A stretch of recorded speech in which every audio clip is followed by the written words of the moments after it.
अस्सलाम वालेकुम dear students, मैं उम्मीद करता हूं कि आप खैरियत से होंगे। तो मैंने आपके साथ मैथमेटिक्स के लेक्चर स्टार्ट किए हुए हैं।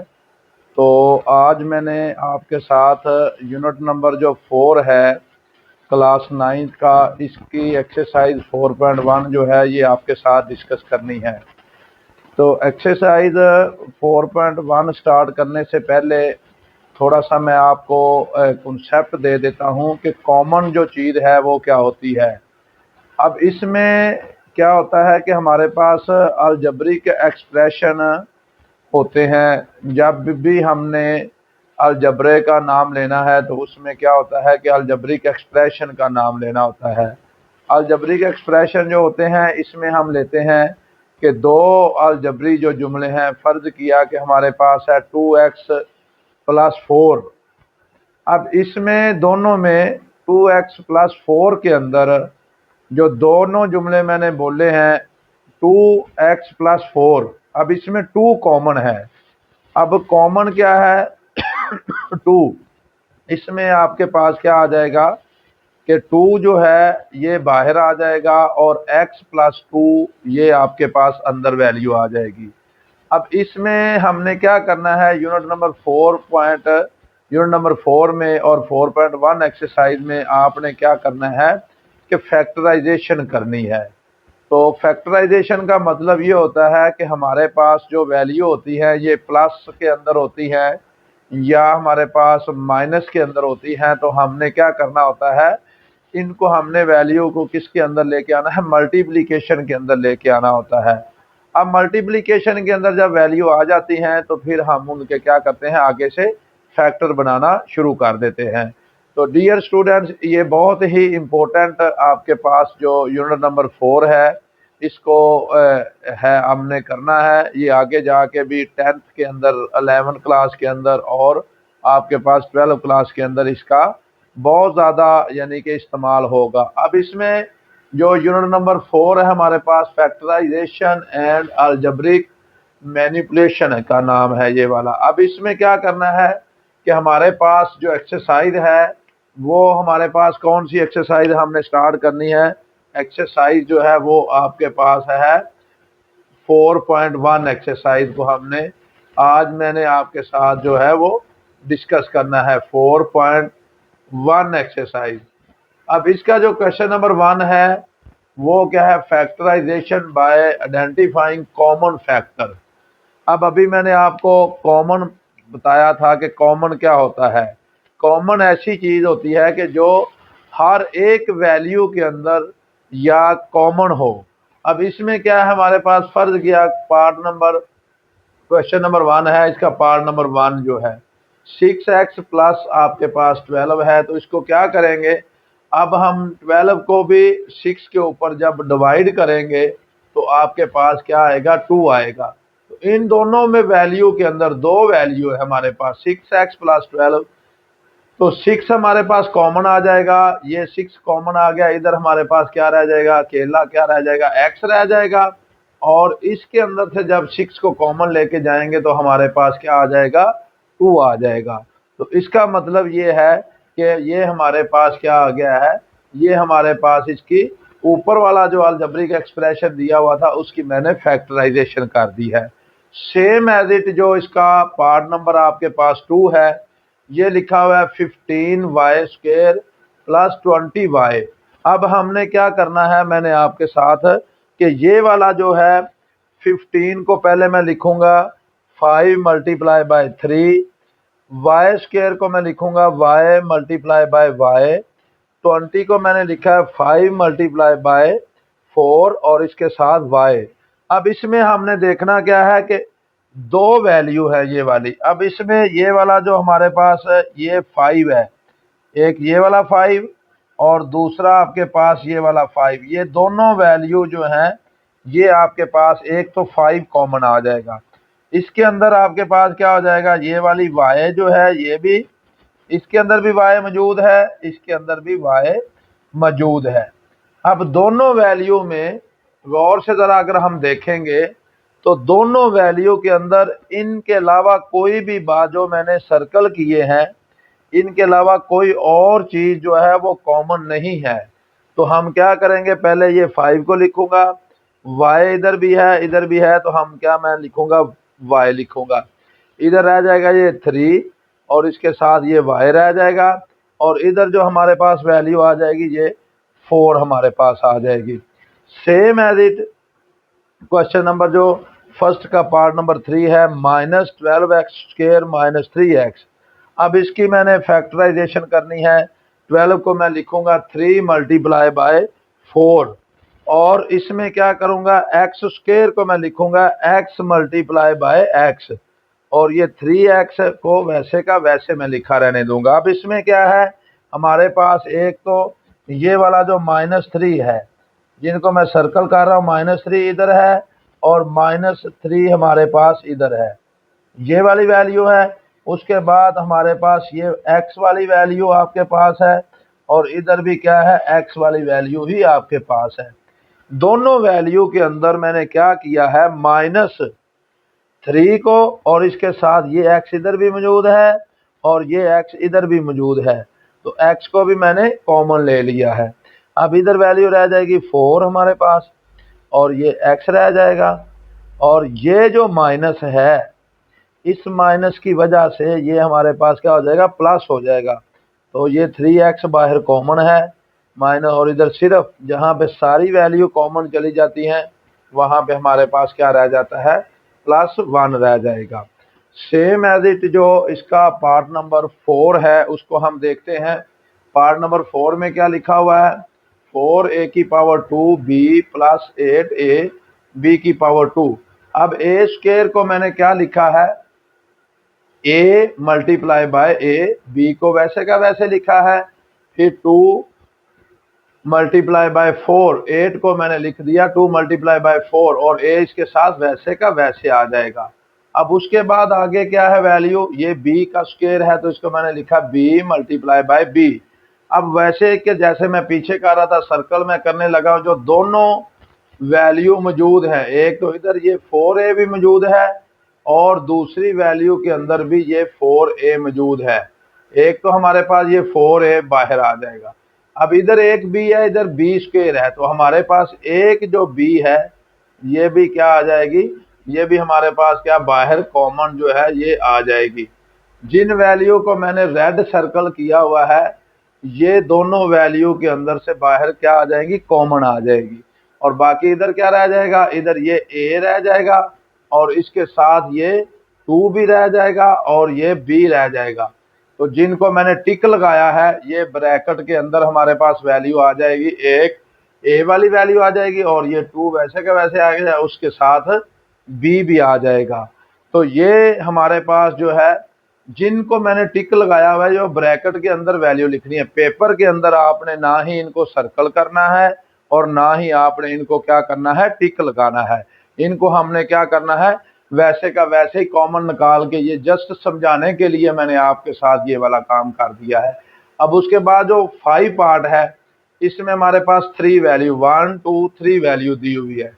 अब इसको मैंने क्या किया है, पहली वैल्यू को वैसे का वैसे लिखा है, ये x का स्क्वायर है, इसको मैंने लिखा x × x + 2x का वैसे। अब इसमें क्या किया है, इधर भी x है हमारे पास, फर्स्ट वैल्यू के अंदर भी x मौजूद है, सेकंड वैल्यू के अंदर भी आपके पास x मौजूद है, और थर्ड वैल्यू के अंदर भी x मौजूद है। अब ये मैंने x तीनों वैल्यू के अंदर से कॉमन ले लिया है। अब अंदर क्या रह जाएगा, इधर y रह जाएगा -3, और इसके साथ x वैसे का वैसे आ जाएगा, और इधर सिर्फ प्लस का 2 रह जाएगा आपके पास। सेम एज इट जो पार्ट नंबर 6 है, अब इसको मैंने थोड़ा सा 3 वैल्यू दी हुई है, तो a को मैंने लिखा है a × a, 9 को मैंने लिख दिया है 3 × 3, और b को मैंने लिख दिया है b × b, 15 को मैंने लिखा है 3 × 5 × a × b। अब इसमें क्या करना है, पहले तो ये 3 देखेंगे हम। 3 जो है ये तीनों के अंदर ही कॉमन है हमारे पास, तीनों वैल्यू के अंदर जो 3 है ये आपके पास क्या है, मौजूद है, उसको मैंने सर्कल कर दिया है। अब उसके बाद देखें a और b, ये वाला ए जो है ये हर एक में मौजूद है, ए वाली वैल्यू भी। तो इसको भी मैंने क्या किया है, सर्कल कर दिया है। उसके बाद क्या किया है, बी वाली वैल्यू भी हमारे पास मौजूद है, तो ये बी आ जाएगा, और उसके बाद ये वाला भी बी आपके पास आ जाएगा। तो हमने क्या किया है, 3 ए और बी को मैंने बाहर लिख दिया है। ये मल्टीप्लीकेशन का आपके पास साइन आ जाएगा इधर। तो उसके बाद क्या किया है, इधर रह जाएगा ए, इधर से भी 3 बाहर चला गया, ए भी बाहर चला गया है, और एक ये बी भी आपके पास क्या चला गया, ये भी बाहर चला गया। तो अब इसमें वैल्यू रह क्या जाएंगी, 3b। इसमें से भी 3 बाहर कॉमन है, ए और बी की वैल्यू चली जाएंगी, तो सिर्फ अकेली वैल्यू जो रह जाएगी 5। जो रह गई है वैल्यू उनको मैंने टिक लगा दिया है। टिक लगाने के बाद उनको मैंने क्या किया है, ब्रैकेट के अंदर मैंने लिख दिया है। ये था आपके पास जो पार्ट नंबर 6 था। अब उसके बाद जो क्वेश्चन नंबर 2 है, डियर स्टूडेंट्स, ये थोड़ा सा क्वेश्चन समझने वाला है। थोड़ा सा इसमें पिछला जो क्वेश्चन है, क्वेश्चन नंबर 1, वो रिपीट भी हो रहा है, और थोड़ा सा नेक्स्ट इसके अंदर और भी कंसेप्ट दिया हुआ है कि हमने फैक्टर को फैक्टोरियल फॉर्म के अंदर कैसे रिप्रेजेंट करना है, यानी कि हमने उनको कैसे जाहिर करना है फैक्टोरियल फॉर्म के अंदर। अगर आपके पास फैक्टर आ जाते हैं तो उनको कैसे लेके चलना है। अब इसमें क्वेश्चन नंबर जो 1 है, 2 का जो 1 वाला पार्ट है, ये लिखा हुआ है 5x + 15। अब पहली बात तो यह है कि 15 जो है इसको मैं लिख सकता हूँ 3 × 5। तो अब इन दोनों में से कॉमन जो आएगा वो आपके पास आ जाएगा 5, इधर रह जाएगा x, और ये इधर आपके पास 15 के साथ क्या रह जाएगा, आपके पास 3 रह जाएगा। अब इसमें क्या करना है कि ये तो फैक्टराइजेशन आपके पास हो गई है। अब उसमें क्या करना है, फैक्टोरियल रिप्रेजेंटेशन जो है इसको हमने लेके जाना है। अब इसमें हमारे पास जो 1 यूनिट टाइल होती है उसको हमने 1 से ज़ाहिर करना होता है, और जो आपके पास मुस्ततीली या रेक्टेंगल टाइल होती है उसको हमने एक्स के साथ रिप्रेजेंट करना होता है, और जो आपके पास वैसे स्क्वायर होता है उसको हमने एक्स स्क्वायर की फॉर्म में ही लेके आना होता है। अब इसका कॉन्सेप्ट थोड़ा सा ऐसे ही है कि अगर हमारे पास ये आता है कि ये वाला मैं आपके पास एक आपके पास यूनिट ये वाला है, फर्ज किया कि ये मैंने आपके पास एक रेक्टेंगल बनाई है कि ये रेक्टेंगल है, और उसके बाद एक रेक्टेंगल मैंने आपके पास ये बना दी है। अब इसमें क्या किया है, दोनों रेक्टेंगल्स में क्या फ़र्क है। अगर इसके अंदर हमारे पास ये रेड वाला जो है कि ये वाला होगा तो ये आपके पास किसको शो करेगी, एक्स वाली वैल्यू को शो करेगी। यानी कि अगर इसके में शेडिड एरिया आपके पास रेड है तो आपके पास ये वाला क्या किसको शो करेगी, एक्स को। और अगर इसमें ये खाली बॉक्स है, यानी कि इस बॉक्स के अंदर कुछ भी नहीं है, खाली है, तो ये आपके पास -x को शो करती है मुस्ततीली फॉर्म के अंदर। इसी तरह सेम एज इट आपके पास क्या होता है कि जो आपके पास यूनिट होता है, एक यूनिट आपके पास होगा, फर्ज किया कि मैंने आपके पास एक यूनिट बनाया है कि ये वाला आपके पास एक क्या है कि यूनिट एरिया है ये। अब इसमें इधर 1 है आपके पास, ये 1 है, 1 1, और ये वाला आपके पास। इसमें क्या करना है, अगर ये आपके पास शेडिड है तो ये 1 को शो करेगा, और अगर ये बिल्कुल खाली है यूनिट आपके पास तो ये किसको ज़ाहिर करेगा, ये आपके पास ज़ाहिर करेगा -1 को ज़ाहिर करेगा। सेम एज इट आपके पास जो है स्क्वायर जो आएगा। अब स्क्वायर का मतलब ये है कि ये आपके पास मैंने एक स्क्वायर बना दिया है, अगर इसके अंदर मैंने इसको रेड कर दिया है तो ये क्या होगा, ये एक्स स्क्वायर को शो करेगा। और अगर इसको मैंने खाली रहने दिया है स्क्वायर को कि अंदर से ये एम्प्टी है या खाली है, तो आपके पास ये किसको ज़ाहिर करेगा, ये -x को ज़ाहिर करेगा। फर्ज किया कि ये वाली जो वैल्यू आई है ये आपके पास किसको ज़ाहिर कर रही है, एक्स स्क्वायर को। यानी कि सारा जो आपके पास रेड वाला जो एरिया है ये -x को कर रही है, और ये वाला जो है ये माइनस एक्स स्क्वायर को ज़ाहिर करता है। ये था फैक्टोरियल फॉर्म का थोड़ा सा आपके पास जो कंसेप्ट मैंने दिया है। दोबारा मैं फिर बता देता हूँ कि रेक्टेंगल का शेडिड एरिया एक्स को, यूनिट जो होता है इसका शेडिड एरिया भी 1 को, और स्क्वायर का जो शेडिड एरिया होता है ये एक्स स्क्वायर को। अगर ये तीनों रेक्टेंगल, यूनिट और आपके पास एक्स स्क्वायर ये होगा अंदर से एम्प्टी, तो आपके पास ये माइनस वाली वैल्यू को ज़ाहिर करता है। इसी तरह ये वाली जो है फैक्टर हमारे पास क्या आए हैं कि 5 मल्टीप्लाई बाय एक्स प्लस 3। तो आपने क्या करना है, पहले सबसे पहले x प्लस जो 3 है इसको मैंने डिनोट किया हुआ है कि x के लिए हमें क्या बनाना पड़ेगा, रेक्टेंगल। 3 है तो यूनिट 1, 1 और 1, 3 यूनिट मैंने आपके पास ये बना दिए हैं। तो ये जब ऐड करेंगे दोनों को तो आपके पास ये क्या बन जाएगा, ये आपके पास बन जाएगा x प्लस 3। अब इसी तरह क्या किया है कि रेक्टेंगल जो है मैंने 5 बनाई हुई है, क्योंकि हमारे पास जो यूनिट है वो 5 मल्टीप्लाई भी हो रहा है, तो 1 इसके साथ लिखेंगे, 1 इसके साथ, 1 इसके साथ, 1, और जब इन पांचों को जब मैं ऐड करूंगा तो आपके पास ये वाला क्या आ जाएगा, 5 आ जाएगा। ये था कि फैक्टोरियल रिप्रेजेंटेशन जो ऊपर मैंने फैक्टर बनाया है उसके आपके सामने ये मैंने फैक्टोरियल जो इसकी है रिप्रेजेंटेशन वो जाहिर कर दी है। सेम एज इट जो इसका दूसरा पार्ट है, ये इसमें थोड़ा सा कॉन्सेप्ट आपने देखना भी है। इसमें क्या करना है, हमारे पास ये वाला क्या आएगा, इसमें वैल्यू ये वाली लिखी हुई है कि x की पावर 2 प्लस 4x प्लस 3। अब इसके क्या करना है, सबसे पहले हमने क्या करना है, इसके फैक्टर बनाने हैं। तो फैक्टर बनाने के लिए क्या करेंगे, फर्ज किया कि इसको मैं देखता हूं जरा कि आपने क्या करना है, x का स्क्वायर है प्लस 4x और प्लस आपके पास 3 है। थोड़ा सा इसका रफ वर्क करता हूं। पहले मैं आपको बताता चलूं कि ये x का कोफिशिएंट हमने देखना है। इसका कोफिशिएंट जिसके साथ कोई वैल्यू नहीं होती उसका कोफिशिएंट 1 होता है। 1 को जब हमने 3 के साथ मल्टीप्लाई करना है तो हमारे पास जो आंसर आएगा, 1 को जब मल्टीप्लाई मैंने 3 के साथ किया है तो आंसर आ गया 3। अब आपने क्या करना है, एक तो ये 3 को देखना है कि एक्स स्क्वायर के कोफिशिएंट को आखिरी वैल्यू के साथ मल्टीप्लाई करना है, तो ये 3 को, और उसके बाद एक हमारे पास जो वैल्यू आई हुई है वो आपके पास 4 आई है।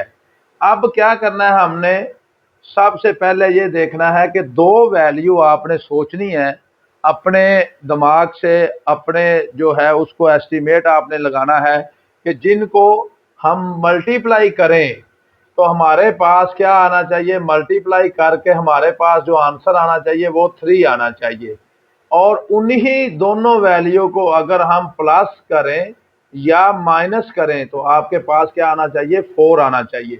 तो देखें ये वैल्यू मैं क्या करता हूं, हम एस्टिमेटेड वैल्यू फर्स्ट वाली वैल्यू मैं लेता हूं कि 4 को अगर मैं 1 के साथ मल्टीप्लाई करता हूं तो हमारे पास क्या आ जाता है कि ये 4 तो आ जाता है, नीचे वाली वैल्यू आ जाती है, लेकिन ऊपर वाली वैल्यू 3 वाली हमारे पास नहीं आती। तो ये वाला इसका पेयर जो है ये भी कैंसिल हो जाएगा। इसी तरह एक वैल्यू मैंने सोची है कि आपने क्या करना है कि 2 को अगर हम 2 के साथ मल्टीप्लाई करें तो ये भी 4 आ जाता है, लेकिन ये भी ऊपर वाली वैल्यू नहीं बनती, इसलिए ये भी पेयर को कैंसिल कर दिया। एक वैल्यू मैंने सोची है कि 3 को अगर हम मल्टीप्लाई करेंगे 1 के साथ। अब ये जरा ध्यान से आपने देखना है कि 3 को 1 के साथ मल्टीप्लाई करेंगे तो हमारे पास आंसर तो 3 आ गया, यानी कि दोनों को मल्टीप्लाई करने से तो हमारे पास आंसर क्या आ गया, 3 आ गया। अब क्या करना है, इन्हीं दोनों पेयर्स को अगर हम ऐड करें तो हमारे पास आंसर क्या आना चाहिए, 4 आना चाहिए। तो हम क्या करते हैं, 3 को मैं प्लस 1 कर देता हूं तो ये हमारे पास 4 भी आ जाता है। अब हमारे पास पेयर क्या बना है, ये जो पेयर बना है जिसको मैंने बॉक्स के अंदर बंद कर रहा हूं, ये आपके पास करेक्ट पेयर बना है।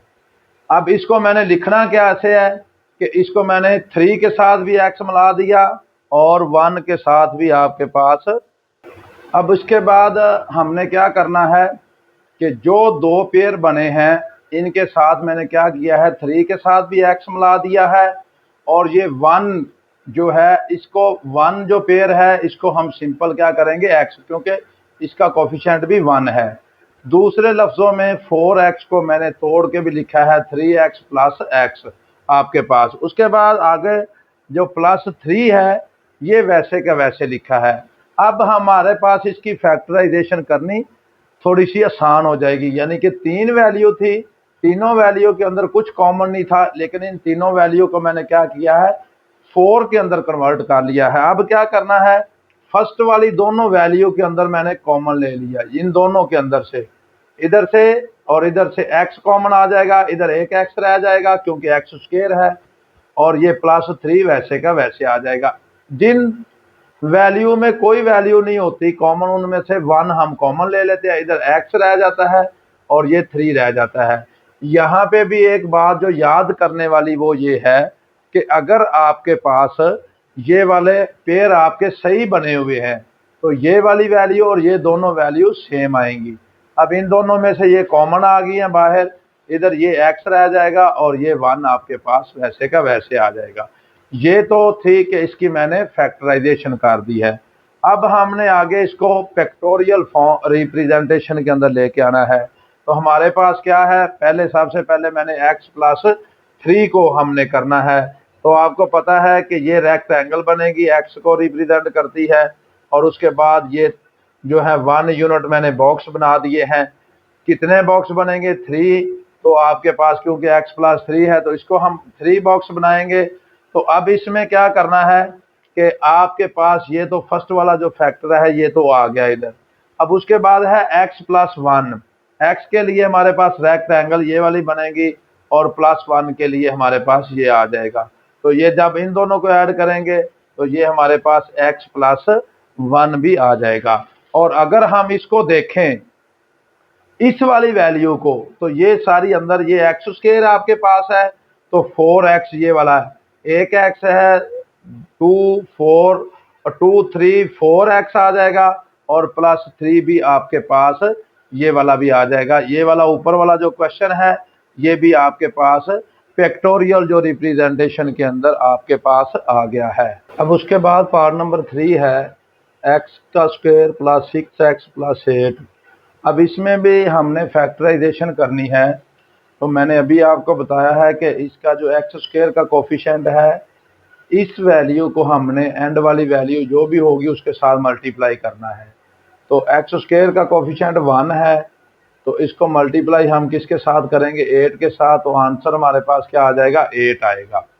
अब क्या करने हैं, दो पेयर हमने ऐसे सोचने हैं जिनको मल्टीप्लाई करने से हमारे पास क्या आ जाएगा, मल्टीप्लाई करने से 8 आए, और उन्हीं दोनों वैल्यू को प्लस करने से या माइनस करने से हमारे पास जो आंसर आना चाहिए वो आपके पास 6 आना चाहिए।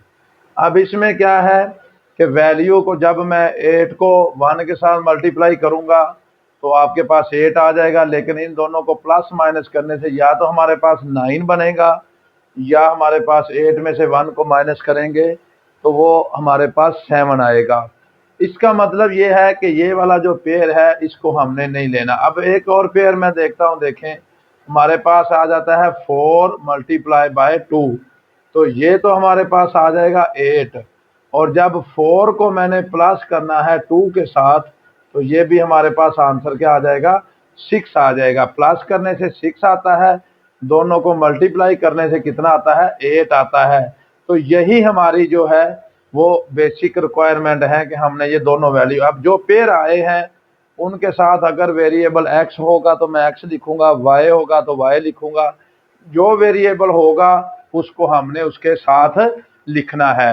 अब इसके साथ क्या आएगा हमारे पास कि ये जो है इसमें जो आएगा कि 2 जो है फर्स्ट छोटी वैल्यू के साथ मैंने x लगा दिया है और 4 के साथ भी मैंने x लगा दिया है। बेसिकली इसको आसान ज़बान में समझने के लिए मैंने क्या किया है कि 6 को तोड़ के लिखा है 2x और 4x की फॉर्म में। अब पहले भी मैंने बताया था कि इन दोनों में हमने x को कॉमन लिया है, इधर आपके पास x रह जाएगा और ये 2 रह जाएगा। इन दोनों वैल्यू में मैंने क्या किया है 4 को कॉमन लिखा है, इधर हमारे पास x रह जाएगा और ये आपके पास क्या आ जाएगा 2 आ जाएगा। अब इसमें क्या किया है, दोनों वैल्यू के अंदर ही मैंने 2 को x+2 ले लिया है कॉमन, इधर ये x रह जाएगा और ये आपके पास 4 रह जाएगा, तो इसको मैंने लिख दिया। अब इसमें हमारे पास क्या आ जाएगा कि ये वाला, अब जब हम इसको फैक्टोरियल फॉर्म रिप्रेजेंटेशन के अंदर लिखेंगे तो हमने क्या करना है, पहले हमारे पास क्या है x+2 है, तो अब क्या किया है, x को मैंने ये लिखा है आपके पास स्क्वायर के अंदर, और उसके बाद रेक्टेंगल में 1 है, और ये भी आपके पास क्या आ जाएगा 1। अब इसमें क्या करना है, जब इन दोनों वैल्यू को हम ऐड करेंगे तो ये हमारे पास x+2 आ जाएगा। सेम एज इट मैंने इस तरफ किया है कि ये हमारे पास जो रेक्टेंगल है वो x को शो कर रही है, और जो यूनिट है ये 1 को शो कर रहा है, तो इसी वजह से ये 4 जो है मैंने आपके पास क्या बना दी है, रेक्टेंगल्स बना दी है। अब उसके बाद ये यूनिट है, तो इसमें जब इन चारों को हम ऐड करेंगे तो ये x+4 आ जाएगा। अब हमारे पास जो एक्चुअल वैल्यू है वो ये है। अब इसमें एक स्क्वायर है तो वो मैंने स्क्वायर लिखा है, उसके बाद 6x है, तो आप देखें ये 6 रेक्टेंगल्स मैंने आपके पास बना दी हैं, और उसके बाद आपके पास क्या आ जाएंगे, स्क्वायर देखें कितना है +8, तो यूनिट आपके पास कितने आ जाएंगे, ये आपके पास 8 यूनिट जो हैं वो मैंने आपके सामने ड्रा कर दिए हैं। तो ये था क्वेश्चन नंबर 3। अब सेम एज इट जो इसका पार्ट नंबर आपके पास है 4th वाला, उसको हम देखते हैं। इसमें भी वही कॉन्सेप्ट है कि इस वैल्यू को हमने जब मल्टीप्लाई करना है 4 के साथ, तो आपको मल्टीप्लाई करके आंसर 4 आना चाहिए। उन्हीं दोनों वैल्यू को प्लस करें या माइनस करें तो आपके पास भी आंसर कितना आना चाहिए, आपके पास आंसर 4 आना चाहिए। अब इसमें क्या आएगा कि मैंने 2 पेयर सोचे हैं, 2 × 2, इन दोनों को जब मल्टीप्लाई करेंगे 4 आएगा, जब इन दोनों को ऐड करेंगे तो फिर भी आपके पास क्या आएगा, 4 आएगा। क्योंकि हमारे पास वेरिएबल x है, तो इन दोनों के साथ हमने क्या कर दिया है, x इधर भी लगा दिया है और इसके अंदर भी x मैंने लगा दिया है। अब क्या किया है, पहली वाली दोनों वैल्यू के अंदर से मैंने x कॉमन लिखा है, इधर ये x रह जाएगा और ये 2 आ जाएगा। इन दोनों वैल्यू के अंदर से मैंने क्या कॉमन लिया है, मैंने इन दोनों वैल्यू के अंदर से 2 कॉमन ले लिया, इधर ये x रह जाएगा और ये 2 आ जाएगा। अब दोनों के अंदर से क्या कॉमन आ गया, x+2, ये x रह जाएगा और ये 2 रह जाएगा। ये तो आपके पास आ गई है इसकी फैक्टराइजेशन। अब फैक्टोरियल रिप्रेजेंटेशन के अंदर क्या करना है, ये हमारे पास क्या है कि x का स्क्वायर है तो स्क्वायर मैंने बना दिया है, उसके बाद 4x है, तो आपने क्या करना है, 4 जो है वो आपने बनानी है रेक्टेंगल। तो मैंने क्या किया है, 1 रेक्टेंगल ये वाली और 2 नीचे की तरफ बना दी हैं, उसके बाद +4 और 4 स्क्वायर भी मैंने आपके सामने बना दिए हैं। अब ऊपर वाली वैल्यू को जब है ऐड करेंगे तो ये x+2 बनेगा, और जब नीचे वाली वैल्यू को इन दोनों को ऐड करेंगे तो ये भी आपके पास x+2 बनेगा। तो ये था क्वेश्चन नंबर 2। इसके पार्ट नंबर 4 मैंने आपके साथ डियर स्टूडेंट्स डिस्कस किए हैं। इनके अंदर अगर फैक्टोरियल फॉर्म के अंदर कोई भी अगर आपको अबहम होता है या समझ नहीं आती तो आप मेरे चैनल के अंदर जाकर कमेंट करें, और उधर जाकर ये दोबारा आप मुझे व्हाट्सएप करके भी पूछ सकते हैं। तो और इसके बाद मेरे चैनल को आपने जो है वो सब्सक्राइब करना नहीं भूलना। m.ashraf mer ऑफिशियल मेरा चैनल है, इसको आपने सब्सक्राइब ज़रूर करना है, और नेक्स्ट जो है इसको आपने शेयर भी करना है। ओके बेटे, अल्लाह हाफिज़।